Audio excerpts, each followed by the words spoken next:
Hello, I'm Peter Hines, and I'm going to talk to you today a little bit about the people value stream.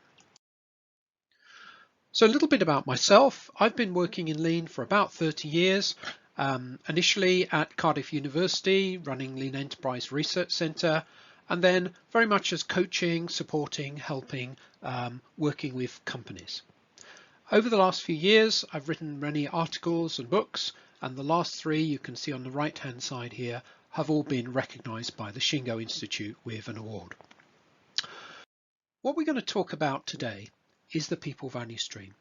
So the question is, why are we talking about this? And here are a few questions to ask yourself. Have you ever found it's hard to engage another member of your management team in improvement activity? Or in fact, engage maybe someone at the front line? Have you ever found that some of your improvement activities don't sustain particularly well?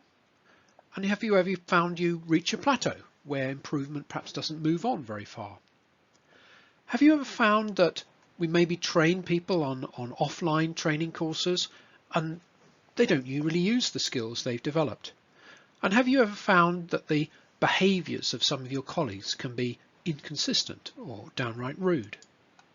Well, if the answer is yes to any of these questions, then probably you need to perhaps take a greater look at the people side of Lean. So what do we mean by this? Well, have a look at this disconnected bridge.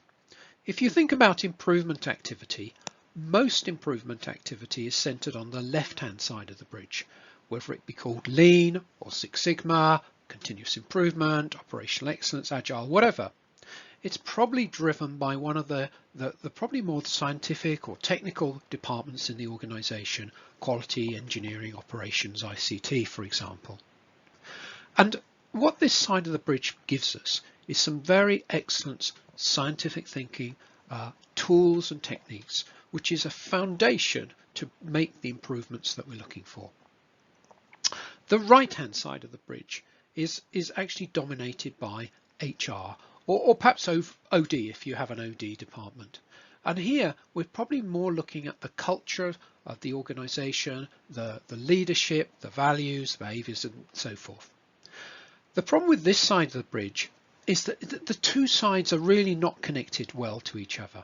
So that means that we're actually trying to make people work in the right way on the right hand side, and we are very much looking at the people side of things, respect for people, but it's sometimes not taken that seriously by the left hand side of the organization.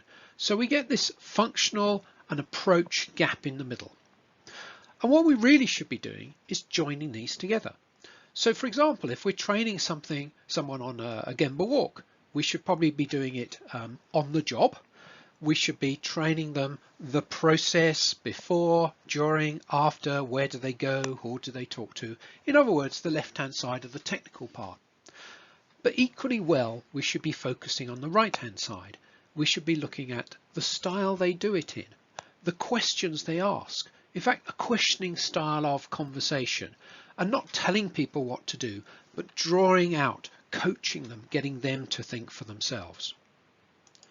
So what we find is because organizations are generally not joining this up, and quite often improvement activities are not strong on the right hand side, is that we get a huge amount of wasted potential of people.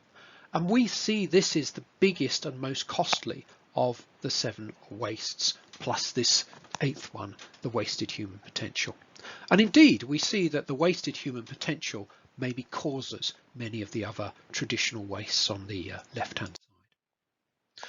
So let's think about how this might work in the organization. If we want to actually focus on both sides of the bridge, bring them together, the left-hand side of the bridge very much focusing on the product value stream or product development, for example, that we're all very familiar with value stream mapping. The right-hand side, perhaps we should be thinking about a people value stream. In other words, the flow of people during their career, increasing their knowledge, increasing their skills, improving their behavior, and so they can get greater and greater contribution.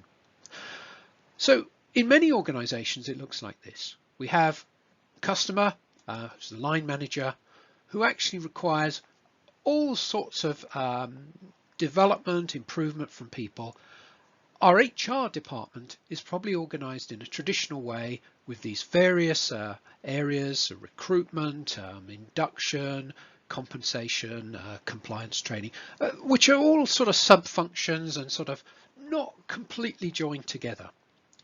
And then the make or buy of people. Person comes into the organization, and sometimes it can feel a little bit like they're being passed from pillar to post. And it means that they're not really maximizing the potential of themselves. The organization is not getting what it wants out of it. And the result of this is that people leave. The result is people leave maybe 4 years, something like that. And what we found in our research with some Italian colleagues of mine, was about 45% of people's time is value adding. In other words, more than 50% of their time, they're actually not creating value for the customer. So the result of this is the line manager is not getting what they want out of it. Hopefully this feels a little bit recognizable to you, and you can see some of this in your organization. So what could it look like?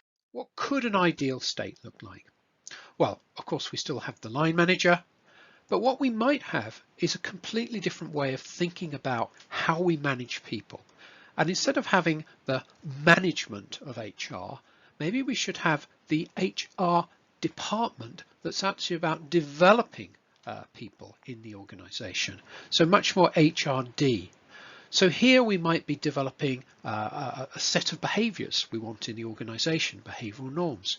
We might be understanding the competency we need from people, not just technical competency, but improvement competency and culture competency. Performance guidelines, in fact, how we measure performance of individuals in the organization rather than a traditional maybe rank scoring or something like that. Much more coaching and development. And an HRD set of tools, as well as a real big effort in coaching the line managers to do some of the traditional things that used to be done in HR, perhaps before we had cuts, and we can't actually give that sort of social and developmental support to people in the line that we'd like to do. So again, instead of we having a push or a management of people by each of these sub-functions, we start by the needs of the customer. What skills do we need? What behavior do we require? How does this work in this particular team? What level of engagement do we want? How many people? And what sort of wellness in terms of mental and physical well-being? And then we can start to think of the individual as they're recruited and they're brought through the organization. We can think of this as a series of flows. The flow in the development and training of the individual, their personal development of their behaviors, their listening, accountability and recognition skills, coaching and social support skills, as well as their emotional and physical well-being.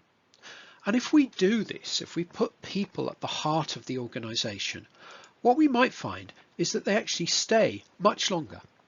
What we might find is they actually provide a much higher value-adding ratio, maybe 60, 70, 80% of their time.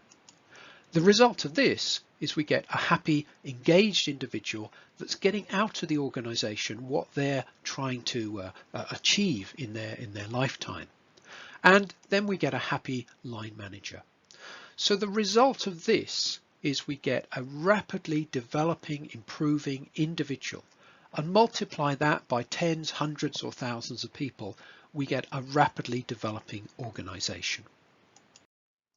So if you want to read a little bit more about the people value stream, my colleague Cheryl Jekyll and I have written this short paper, which you can get from our website.